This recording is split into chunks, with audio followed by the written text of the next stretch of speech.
Paragliding is basically what a bird would feel when they are flying. What are some of the best places in the world to go paragliding? We live in India, and the second most popular destination for paragliding is here in India itself. What is that? Peer billing. Instead of driving, they fly to Manali. I think because Beer to Manali can be a long 8 hours. 8 hours. Yeah, And by then how road. long would it take to fly? About 2 hours. When you say longest, how long can you really paraglide? You can actually paraglide as long as you have the sun. And I've done 141 kilometers in Beer billing. Okay. But my friends have done 150, 60, 200, 298. There are people who are breaking those records. How cold can it get up in the air? I stopped feeling my fingers by the first hour. What would happen if you flew into a cloud? You get a whiteout. Imagine you have your aircraft on your backpack. Have you ever got into trouble? Got called by the authorities. Who was a blue glider? We almost shot you.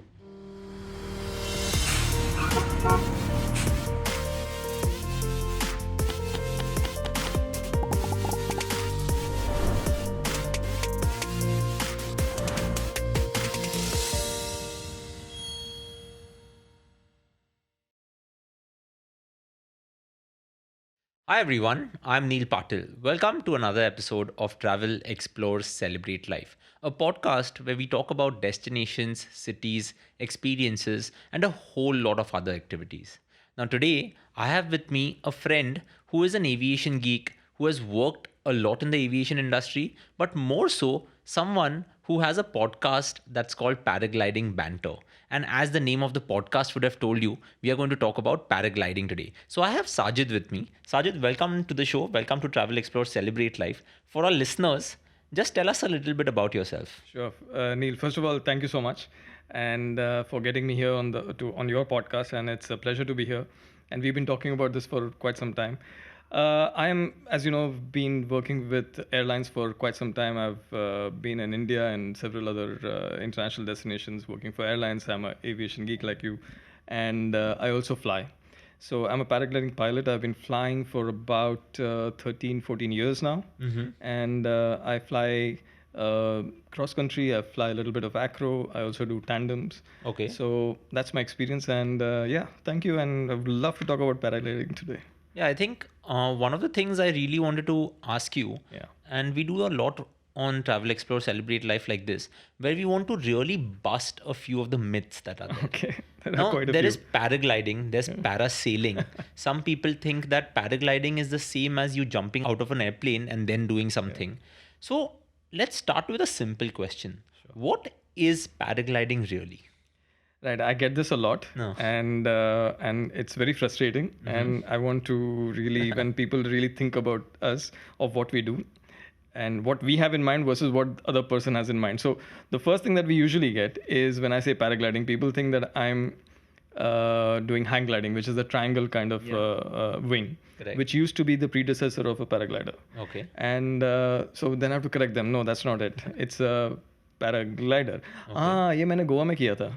So that's parasailing, where you are tugged behind a boat, and you gain height, and it's a round canopy, and then you come back. That's parasailing. Yeah. Paragliding is basically a parachute which uses ram air technology. Basically, the front end is open and the back end is closed, and it forms a wing which creates lift. And it's like an aircraft, and we can take it wherever we want. And we can. It all depends on the wind and the sun, which is the fuel. And it's like an aircraft. We can take it where we want it to go. We actually train a lot. There's a lot of technology involved.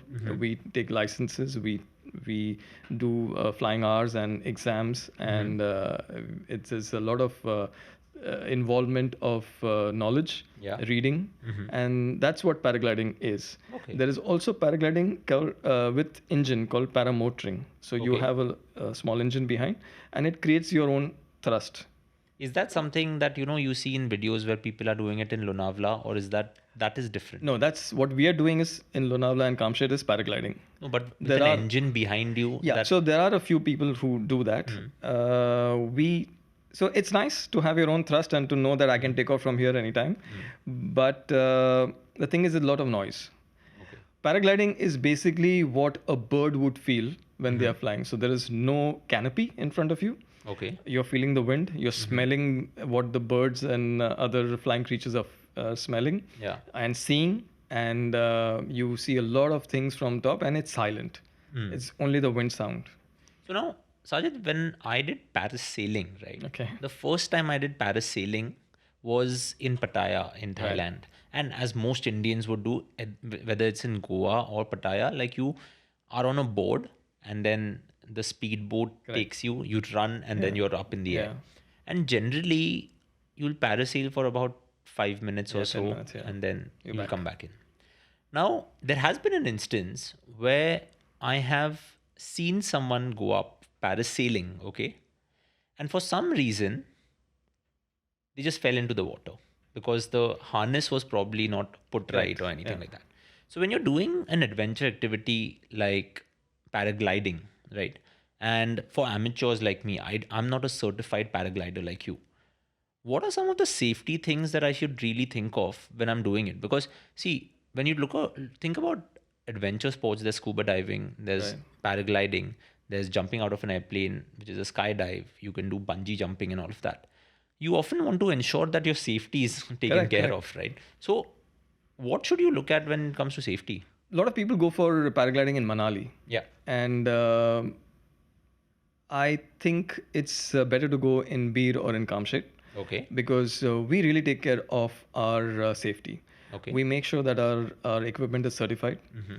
It's properly checked. When I say we, I mean all the flying schools and people who offer paragliding as tandems. Yeah. I would say Manali also does that, but there have been instances where it's more commercial and sometimes the safety is Yeah. compromised. Uh, what you need to look for is whether the pilot is certified. Does he have a license? Yeah. There are a couple of licenses available. When was the glider and equipment checked? So Yeah. it's not only the glider, but it's also the carabiners. Okay. The carabiners have a particular life. What is a Carabiner connects the glider to your harness. Okay. And there are, in a tandem, there are three carabiners, three sets of carabiners. So one is at the passenger. Passenger is connected to the main line Yeah. or of the harness.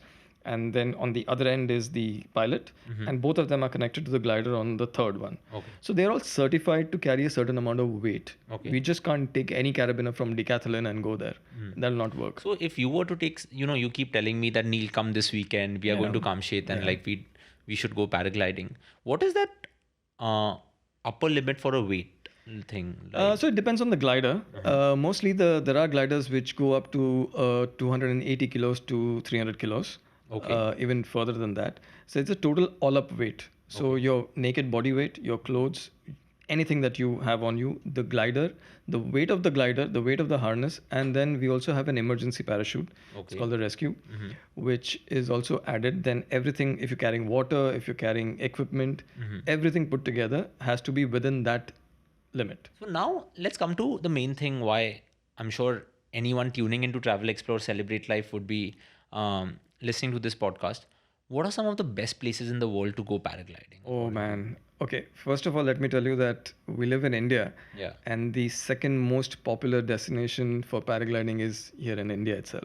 And what is that? And this is in Himachal called Bir Billing. Okay. It is 45 kilometers as the crow flies from Dharamshala.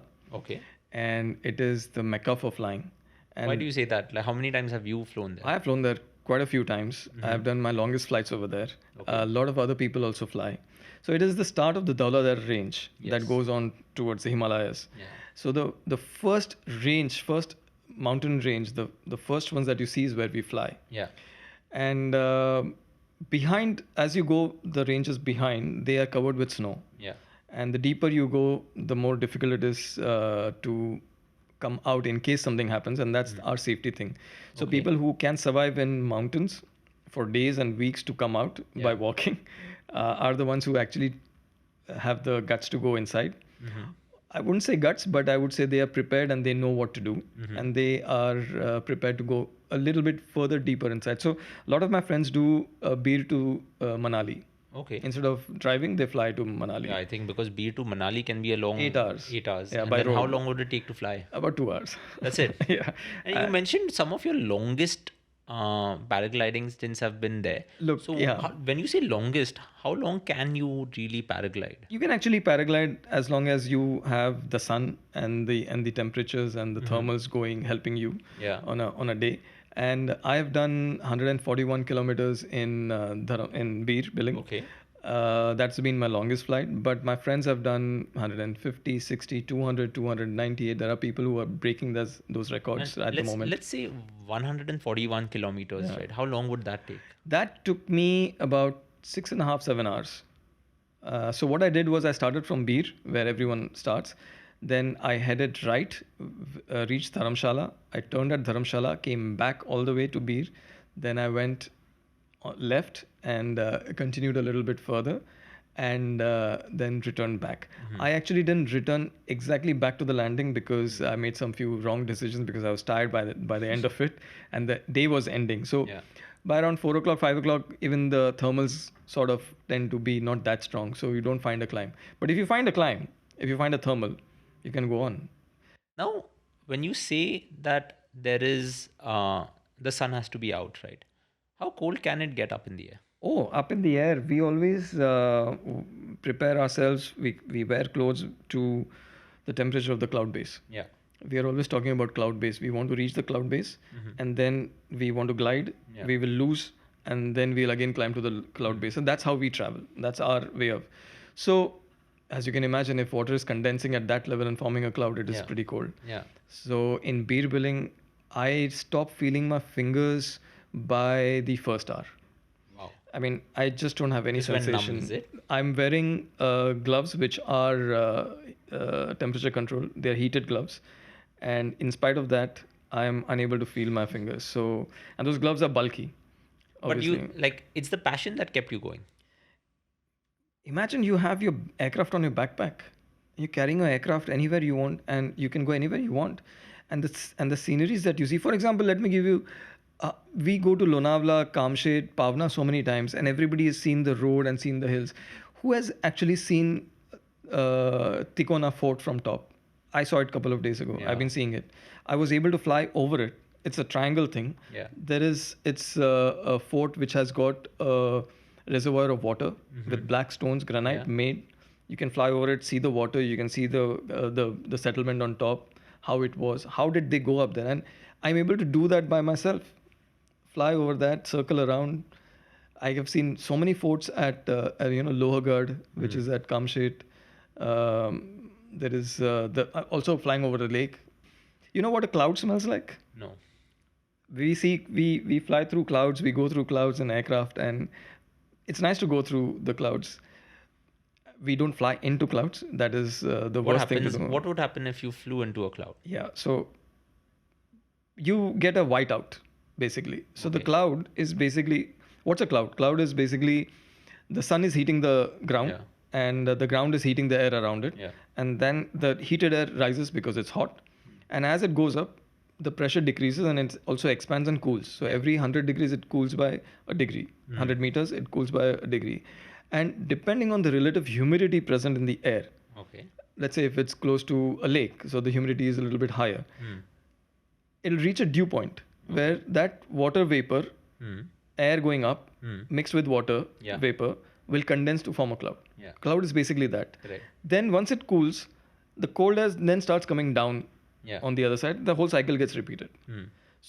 So if you see kites flying, they Yeah. never flap their wings. Yeah. They are always circling. Hmm. They're using the thermal that goes up. So under every cloud is a thermal. Hmm.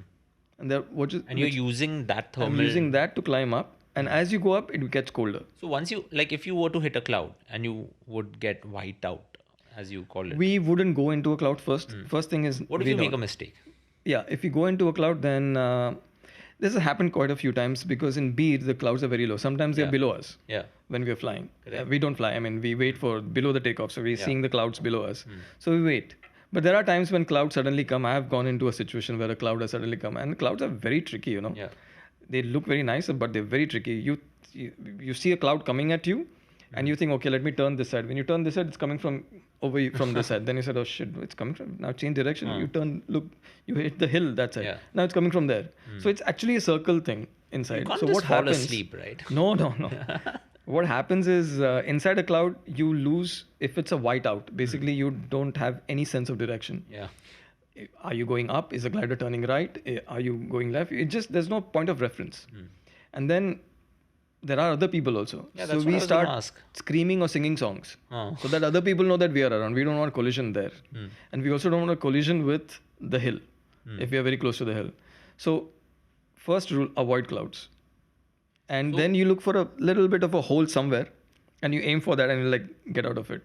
Now you mentioned beer billing, right? And outside of India, what are some of the places that you think are top paragliding places? So, for fun flying, Bali. Bali. Yeah. Why is And that? Why do you say that? I mean, the most amount of learning I've had is at Bali. And a lot of people say Bali is so benign, so boring. It's high wind. Yeah. It's on the beach. You're on top of the beach, and your wind is on demand. You're not thermaling. You're just getting the ridge lift. Basically, the wind hitting the ridge and creating lift. Yeah. So you're flying there. You can fly the whole day. But what you learn over there is how to control your glider. That's what I learned a lot. Like how to keep your glider straight and Yeah. not make it rock. And this is and then climb up along the ridge. You don't see what's on top, and then you come and then you try to land, and then you go off and do a lot of. It is too much fun. It is my best paragliding place. But apart from that, there is Pokhara in Nepal. Okay. I've flown in South Africa. That's a story that you should hear. I flew in a game reserve with wild animals. Okay. I was the only one to fly there. Wait, And, are you allowed to? well, I was with the people who owned the game reserve, so Okay, they let that's me fine. fly. On that topic, Sajid, wait, let me ask you this, right? Like, have you ever gotten into trouble? Because it's often that we hear of drones getting near airports and disrupting air Yeah, traffic. that's not allowed. Here you are also flying, right? Lonavala to this airport, you could probably easily reach if the wind gets you like very easily. So, have you ever gotten into trouble? No, first of all, we don't fly over cities. That's not allowed. That's illegal. We Okay. fly outside cities like Kamshet. These are places which are regulated. We are also in touch with the ATCs of Pune and Bombay. Okay. It's we need to inform them. So the schools which operate over there, the flying schools, are in touch with them. So we don't flout any rules. We also have spoken to the ATC over here, and they've given a NOTAM to the helicopters that they can't fly below 6,000 when they're flying Kamshet, so Okay. that they don't collide with us. And but they do when they land, they can do that. So we take all these precautions. But there have been times when things have invariably been tricky.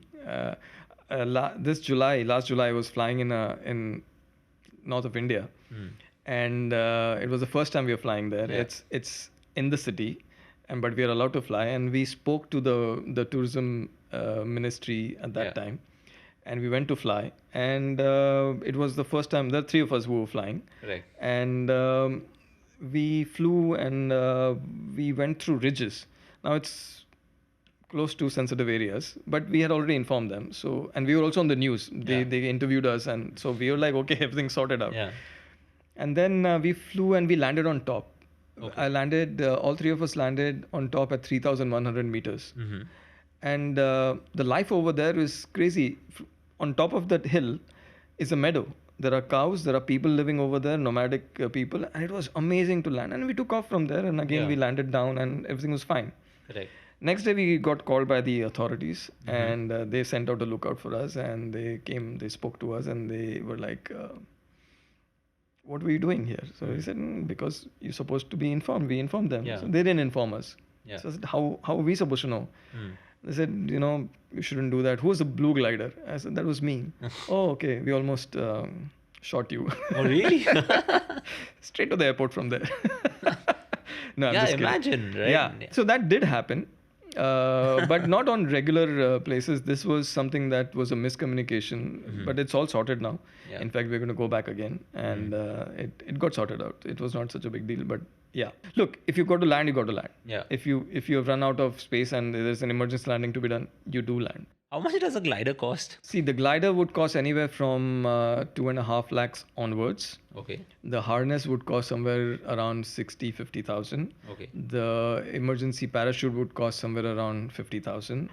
The variometer costs somewhere around 40,000, 30, 40, 50,000, depending on how geeky you are and Yeah. what kind of variometer you want. Then there is a GoPro, then there are clothes, Yeah, then there because are without a helmets. GoPro, you don't want to go paragliding, right? I've been actually, and I'm missing that. So sometimes I use a phone, and sometimes if I'm flying in Kamshin and Pavna, I do video calls because Ah, reception is there, ah. and sometimes I go live on Insta, Oh, just wow. Really? just for the sake of So it. now sitting in a plane must be very boring for you, right? No, I like planes also. So Yeah. I know most of the flying stuff. I know how things work. Mm. I always wanted to be a pilot. Yeah. My parents couldn't afford it that time, so the next best thing was to work for an airline, Yeah. which I've been doing for the last 29 years now. Mm-hmm. And I know a lot about aircrafts. I've been in most of the aircrafts at the airport. I love hanging around at the airport. Yeah. So it's not boring, but when I see clouds from the aircraft, it really like I want to go fly. Okay. So, like, along with the top three sites in Yeah. the world, right? If no one has ever done paragliding, what's an easy place to start? Close to home. We are in Mumbai today. Kamshit. Yeah. If you're in Mumbai and if you're in India, then Kamshit is the best because there are some 5 schools Okay. who teach you. There are sites which are good for your first flights. So there are a number of courses like it's called P1, P2, P3, and further on. The first course is P1. Basically, it's an introduction, and then you also get first solo flight. Okay. So it's just a top to bottom flight. Maybe it lasts a minute or two, but you are in control and you're flying on your own. Oh, wow. And that's from a smaller hill. And then there are other places in Kamshit Yeah. where you can fly and get more experience and you do other courses, and slowly you become a club pilot. Club pilot is a, you're flying on your own, but you're still affiliated to a school. And then there are a lot of things that come out of that. Yeah. So a lot of people who are teaching you, taking care of stuff, watching over you, Yeah. like us now we are supposed to be senior pilots, so we always make sure that even if we don't know people, whoever is coming on, we make sure they're wearing shoes. Yeah. The helmets are on. The helmets are the right helmets. We just can't wear a biking helmet. I think you've got one to show us one, right? So one of the helmets that I have is this. Yeah. It's This is not a cycling helmet. it's not a cycling helmet. This is certified. This is carbon fiber, and weight is important to us. Okay. So this comes with a visor, which I've removed. Yeah. And this is meant for paragliding. Okay. So it is G tested, and it is made sure that it is enough for us for paragliding as a sport. Okay. So, and if we are flying with tandem with passengers, Someone- then yeah. I will also give one to them, which is Okay. similar. Okay. Yeah. So Sajid, you mentioned getting a bird's eye view of many things, and in Kamshet you were over a fort, Yeah. which we have only seen on Google Images where we want an aerial view of something, right? But you really get a bird's eye view. So, like, how does that feel like? Look, it is one of the perks of flying. One of the things which keeps you passionate about flying is what you see from top. Yeah. And you're on your own, and you can turn around anytime and see stuff like that, which you don't normally see. Yeah. For example, you're passing clouds. You only pass clouds in an airplane, but when you actually see clouds pass, and that's an amazing experience. So once I had a very interesting incident with some birds. Okay. Now, this is at Beer Billing. There are these griffin vultures. Griffin vultures are big birds, and they have this mating season also. So at one point of time, there are 3 quick stories I'm going to tell you. One point of time, I was going to Dharamshala for the first time. I didn't know, and I was a little slow that day, and a little. Some of my friends had already passed. They were 2 ridges ahead. I couldn't see them. Yeah. And I was flying alone, and I was very scared also Yeah. because I don't know where to go, which hill to take, and these are mountains which are. I'm saying mountains because they seem very big, tall. There are 3,000 meters plus, and the ones behind them are 6,000 meters also. Like you are at 3,000, and then you look further up, there's still more to go. So it's very scary. Yeah. And there's this one particular bird which was flying far away, and I just out of boredom, I said, "Birdie, please help me go to Dharamshala." So the bird actually came, flew with me, flew just above my glider where I could see him, and then he would go above my Yeah. glider, and then I would see him. And we flew. I was like amazed. And then as we came to the next hill where I need to again climb Yeah. up, Yeah. it peeled off and it went and showed me where to climb. Yeah. It would climb there and go before me. Then I would go. wow. And while I would go, he would move to the other one. And he actually showed me the way, And you found your friends. I have it on my video. Oh, really? And it was amazing. That's one. Then the other time there was I was flying a similar place and there was this mating season going on. So this male griffon vulture was diving. He would do a big dive and then come up where the female was flying, like a steep climb, and it's so precise that it would just come up like this and then just start flying straight. I mean, the energy conservation and energy management was so good. That steep dive, use that energy to climb enough to just be there, not go up, not down. Nothing. So that was impressive. And the last one was recently, I think in October last year, I had a griffon vulture go through my wing. Through your wing. Through my wing. That can be scary, right? Very scary. I didn't know. So I leveled out at about 3,100 meters. I was circling and I saw this. There were 2-3 gliders on my left, further away, and I saw this bird flying straight at my level now because now I'm the same level. So I was hoping that makes eye contact because he was looking down for food, and suddenly it made eye contact with me, sort of noticed the glider, and I was like, okay, now he's noticed the glider, but he kept coming at me, and I was like, okay, he'll go over the glider. The only thing was that I was hoping he doesn't claw the glider. Sometimes sometimes they do that. So as I was watching him come, I was seeing the glider, and instead of going on top, which I thought he would because he had seen the glider, he went below the glider. Oh. So now our lines, these are the lines, they're very, very thin. So you can't see, even they couldn't see. Yeah. So he went through and he sort of tumbled back. Yeah. Luckily nothing broke. Yeah. And he tumbled back, he started flying, flew next to me, looked at me like, what just happened? And he flew away. So that's scary. These are things like that you scary can, for the bird, scary for you. Yeah, it was scary, but nothing happened, and I was happy that I had that interaction. But birds are amazing. They are the masters, right? We follow them. You know, the one time that I did paragliding was on the garden route in South Africa. Oh yeah. Right? And that was the first time I was actually doing paragliding.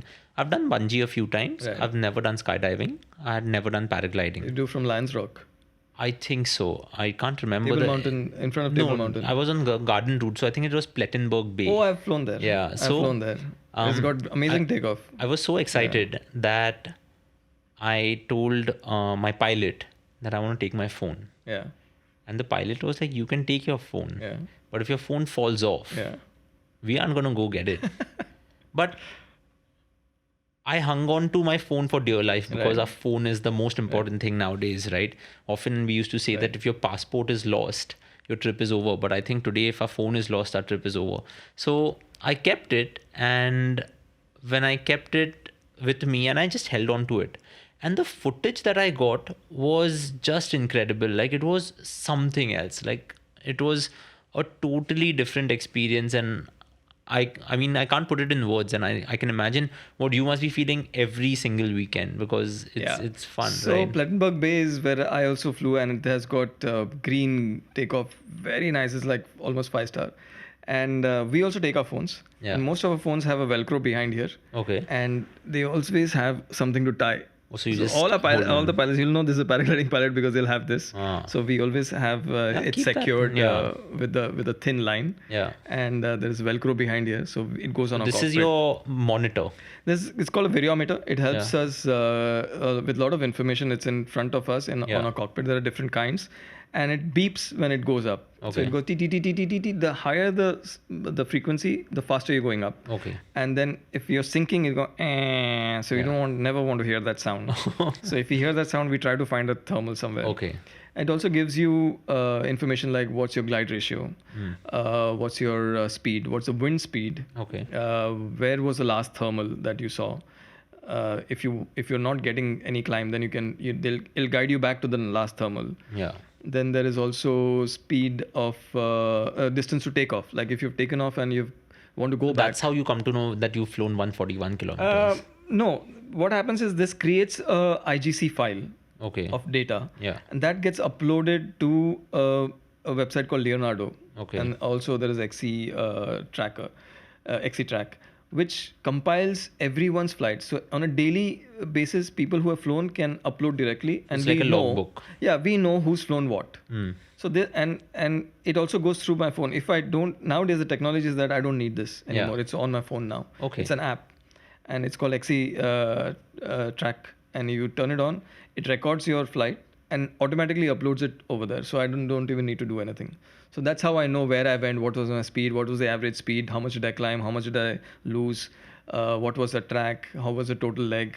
Then there are some technicalities like, if you make a triangle, there are points for that. So you also get points. So there's a whole competition thing going on over there. That's the cross country kind of flying. Awesome. Then there is acro. Acro is too much fun. Acro is where you face a lot of G's. We do tricks.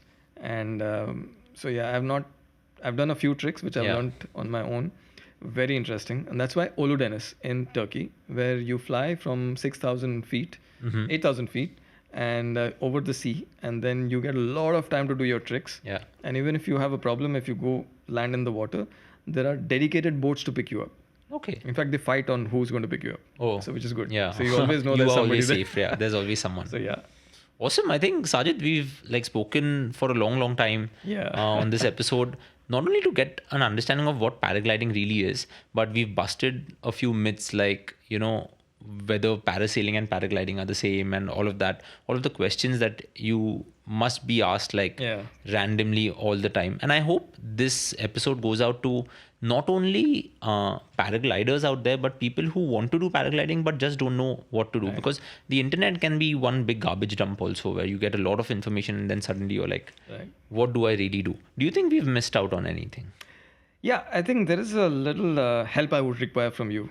And please see if you can help us.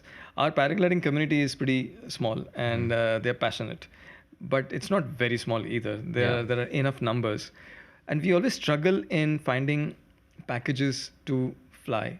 Like we want to go to Annecy now, and we are struggling to make the thing happen.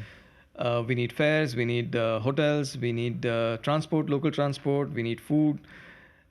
So if Veena World can look at packages for paragliding pilots, that would be amazing. Destinations like Bali, Indonesia for that matter, Australia, New Zealand is a big one. Fiji is something that I really want to go to and fly. I missed out the chance, but I think I would like to go back. Then there is beer billing that for that itself. There is always a struggle. It's a small town, but it's amazing. Uludeniz and entire Europe, the Italian Alps, the Swiss Alps, the French Alps, everything. So please help me do something. I mean, we'll certainly do that for you, but I'll have a request on behalf of everyone else who's not a paraglider, is that I see you and your friends doing that a lot, and get more information out there about paragliding, because I don't think enough people know about it. I don't think enough people know that so close to Mumbai there is something. Yeah, that's what we try, through my podcast also. And I have an Instagram account which is, one is public, one is the general one. On the general one, I add a lot of paragliding things that I do. But somehow the private one has got more. I mean, it's always the case, right? We want to always try to get that. But the public one is called the Acro Guy. The Acro Guy, on Insta. So we have information, and if anybody wants to contact, I can always guide them and help them. Sajid, thanks a lot for coming on. It's our second episode that we are doing. We've done this in the past. But I think after hearing so much about paragliding and then about a little bit about airplanes and all of that, we'll probably do a third episode where we just talk about planes. I'm sure we'll have enough to talk about. So thank you so much for coming. It's my pleasure, Neil. Thank you for inviting me and giving paragliding a space on your podcast. I really appreciate it. Thank you so much. Thank you. Listeners, thank you so much for tuning in to this episode of Travel Explore Celebrate Life. We hope you got a 101 about paragliding. And if you like this episode, be sure to tell your friends about it. And see you next Tuesday.